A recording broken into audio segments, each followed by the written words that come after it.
રાજ્યમાં ફરી એકવાર માવઠાની આગાહીથી ખેડૂતો ચિંતામાં મુકાયા છે। અરબી સમુદ્ર અને બંગાળની ખાડીના ભેજના કારણે ગુજરાતમાં 21 થી 30 જાન્યુઆરી દરમિયાન હવામાનમાં નોંધપાત્ર પલટો આવી શકે। 27, 28 અને 29 જાન્યુઆરી દરમિયાન વાદળછાયું વાતાવરણ રહેવાની અને કેટલાક વિસ્તારોમાં માવઠાની શક્યતા છે। 24 જાન્યુઆરીથી ઠંડા પવનો ફૂંકાવાની શરૂઆત થશે, જેના કારણે ઠંડીમાં વધારો થઈ શકે છે। હાલમાં લોકોને ઠંડીમાંથી આંશિક રાહત મળી છે, પરંતુ આગામી દિવસોમાં હવામાનમાં વારંવાર પલટો આવવાની સંભાવના છે। દક્ષિણ ગુજરાતના વિસ્તારોમાં અરબી સમુદ્રની અસરના કારણે વધુ પ્રભાવ જોવા મળી શકે છે।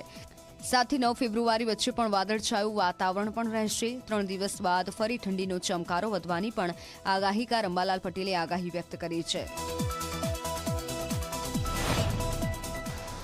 હમણાં આજથી ઠંડીમાં ઘટાડો થશે। લઘુત્તમ તાપમાન લગભગ મધ્ય ગુજરાતના ભાગમાં 18 ડિગ્રી સેલ્સિયસની આસપાસ રહેવાની શક્યતા રહેશે। દક્ષિણ ગુજરાતના ભાગમાં પણ 18 ડિગ્રી સેલ્સિયસ આસપાસ રહેવાની શક્યતા રહેશે। પશ્ચિમ સૌરાષ્ટ્રમાં લઘુત્તમ તાપમાન 20 ડિગ્રી આસપાસ રહેવાની શક્યતા રહેશે। કચ્છમાં અને ઉત્તર ગુજરાતમાં લઘુત્તમ તાપમાન ઓછું રહેશે, 15 ડિગ્રી સેલ્સિયસ રહેવાની શક્યતા રહેશે।